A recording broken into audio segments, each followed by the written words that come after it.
Hello ho sa inyong lahat. Ito po ang kaganapan ko ngayon sa araw na ito. Tayo po ay manunulungan muna sa ating mga pinsan. Tayo po ay gagawa ng ribbon. Saka po lalagyan po natin ng picture ni Jesus. Sabi ho ng pinsan ko ay i-discard ko na lang daw kung anong gagawin ko. E di, yan na nga, i-discard ko na nga. Bahala na kung maganda o hindi. Basta, bumili na lang kayo sa amin. Mura lang ho, are. Ano ho, 35 pesos lamang. Sana bumili na kayo. Eto na nga ho, gagawa ng huli tayo.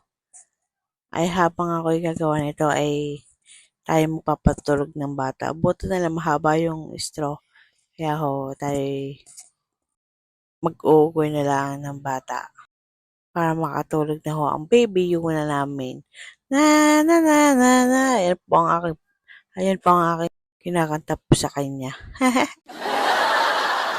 Ayun na nga ho, at ako'y nagdi-discard ng akin kung paano ko ito i-rebong. Seryoso pa sa paggagawa, oh. Ay, patay na kasirat. Patay tayo dyan sa may-aray. Oh, ayun na nga ho, at nakagawa na tayo ng isa uli. Uy, sa pasayaw-sayaw pa yan, oh. At yun na nga ho, ang aking anak ho ay naglilig-galig na. Ay gusto na ho ata ng lambing ng mama. Oh, ito na mo. At ako muna ho ay magpupuyot para po hindi sagabal. Oh. Oh. Na na na na na. Bakit tayo kang bebe?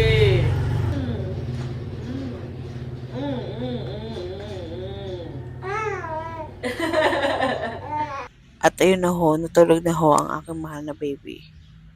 At yun na nga ho, ako'y magbabalik ulit sa aking ginagawa. Eh gusto ko'y nakalugay, kaya ako'y maglulugay. Pakialam mo, bagahaw. Joke lang! Ang corny ko, haha.